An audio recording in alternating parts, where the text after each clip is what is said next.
Hi and welcome to PixelPia Creative AI. MidJourney has just released version 7. And once again, the landscape of AI image generation is shifting. Just last week, I did a comparison between MidJourney version 7 draft, ChatGPT, and Grok. And already the layout of MidJourney has changed. That made me stop and think, not just about the tools, but about how I make these videos and how I adapt when things change. So today, I want to show you how I work with MidJourney and how I navigate those changes. So now, let's move over to my computer. I have experimented with a lot of creative AI, but MidJourney is the one I keep returning to. I use MidJourney to generate visuals for my blog, for Instagram, and sometimes just to explore ideas I'm not ready to write about yet. It helps me see the shape of a concept even when I don't have the words. For example, here is an image I used at the blog post header. A woman sitting at a cozy desk surrounded by notebooks and glowing screens. Soft ambient lighting, photorealist. For this, I used aspect ratio 3.1, style raw version 6.1, and my global version 6 profile. And I used this image as a character reference. Something we can't do yet in version 7. The next prompt is an example where I were exploring something more abstract. Abstract representation of digital creativity, glowing code blended into brush strokes, dreamy lighting, photorealism. And here I used same aspect ratio, style, raw, version 7 and my global version 7 profile. And sometimes I just play around like these teddy bears. That was my inspiration for my last video. A soft fluffy teddy bear sitting in a forest clearing sunbeams through the trees, photorealism. Aspect ratio 3:1, style raw version 7 and the version 7 profile. There are some obvious changes in version 7. And as I said, from last time I did a video a week ago, the layout has already changed. Now we have here the P for personalization, and you can rate more images or you can choose your version 7. The settings is about the same. Here we have the draft mode, and you can put the draft mode on, and then you can choose conversational mode, which is with the microphone on or off. And you can search and you have your folders over here. Draft mode. Let's stop for that for a little while. This gives you faster but lower quality previews so you can iterate quickly. And I actually use this a lot, especially in combination with the conversation. It's really easy to build something here. So let's try it. Create a square image of a cat wearing sunglasses and a big hat. Make it in the style of Van Gogh. Make it in the dimension 16:9. Go back to photorealism. Show the whole cat standing on a skateboard. Make the cat a calico cat. Make it a dog. Place the dog and the skateboard on a busy street. As you can see, it's really quick, and if we click into one of these images, the quality isn't too bad. I really like this one. So let's say that I want to keep this, but I don't want it to be a draft anymore. I can just turn on my mic again and say, can you enhance image 2? And now it has left draft mode. As you can see, it says enhance here. It will not be identical to image 2, but it will be a much higher quality. And here we have the original image 2, and here we have the enhanced image. So that is an example how you can use the draft, which I really appreciate. Now let's talk about the default. Turn off the conversational mode, turn off the draft, and make sure we have version 7 standard. Let's turn off the personalization right now. The new default style is very good with photorealism, skin tones, lighting, and all of that. So let's try a prompt. So the prompt I choose: a young woman with long wavy red hair, green eyes and red lips, standing on the beach at sunset, looking out over the ocean. Cinematic photorealism. And let's send that image. We didn't get her looking out over the ocean, so let's use the profile again and use the text by just copy text here, seen in profile. Let's add that and see if we get a better result. And these are much more what I was expecting, especially this one where we really see her green eyes. So let's use the exact same prompt, but this time turn our personalization on. And I want to use my global profile here, and let's send it with personalization on to compare. And look at this, I really like the image. One thing I have noticed is we use this text again and we change to model 6.1. You will see that these look much more realistic. Stylization in image in version 6 was much harder, much more generic, as you will see. It's more polished, much more of, may I say, Instagram model-like, while this feels more realistic. The skin isn't perfect, the hair isn't perfect. It's so much better. Let's go back to version 7 with the global profile.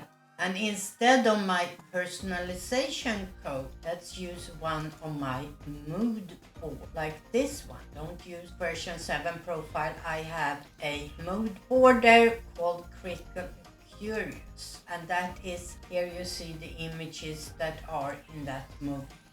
So let's see what the difference will be with that mood board select. And remember, let me hide that for version 6 so we can compare with the version 7 with or without personalization.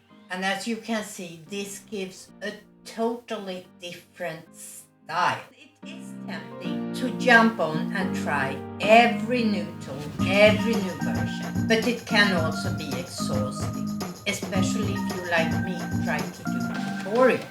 So I have decided to stop chasing every update and stop trying to make tutorials for everything that we see. So when it comes to image creation, the tool I always will return to is MidJourney. I first started using MidJourney in the fall of 2022, back when everything was run on Discord. And back then it was a little funky, but it was interesting.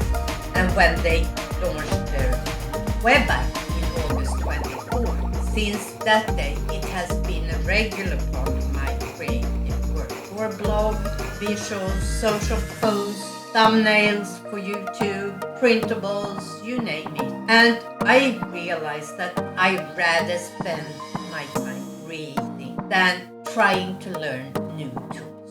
So choosing one tool and working with it, that shift made me more focused and more free. Let's take an example. Let's say that I am creating for a blog post.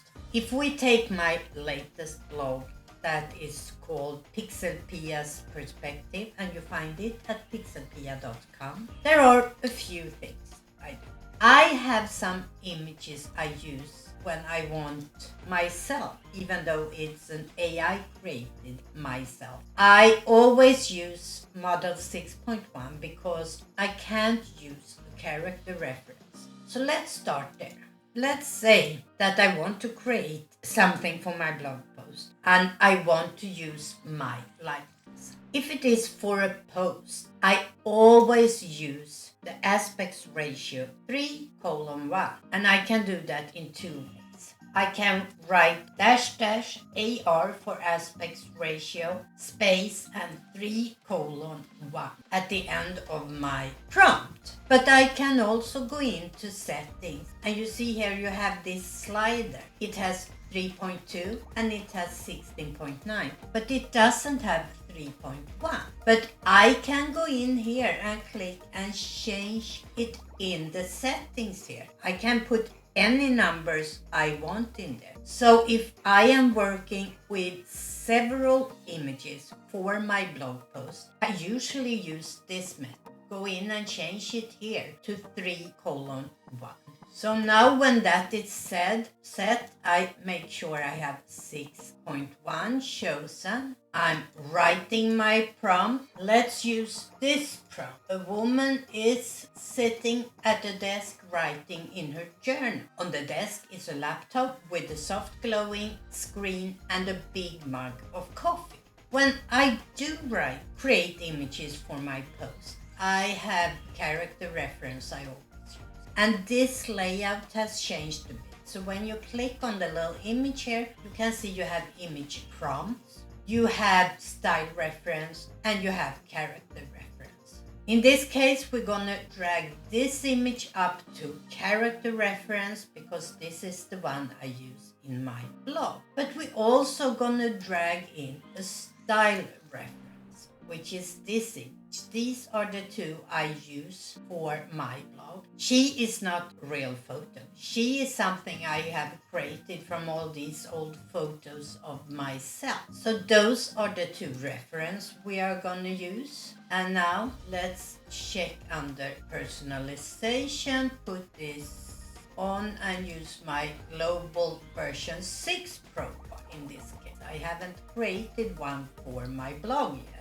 And send it. And as you can see, the format changed. Aspect ratio is 3.1. The version is 6.1 and we're using my global profile. And here we have it. Not all of them are perfect, so maybe I would do a rerun. And when I click rerun, you see it keeps the character reference, it keeps the style reference and the full prompt. Let's see if I get something more in style what I want. Not really. Let's do this. Use the text, add the two references just by clicking on them here. Writing in her journal using a feather pen, and see if we can get that in there and just send it. So what I did this time, I wanted the text but I wanted to change something, so I couldn't do a rerun. So I just clicked use text. I added the style and the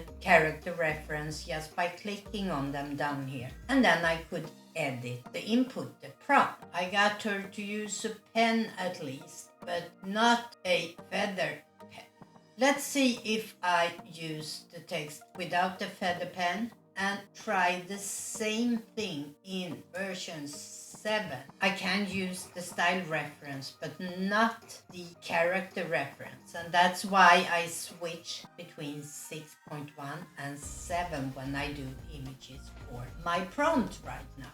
And here we have them in version 7. And as you can see, it just left out the woman itself. So I could actually use one of these.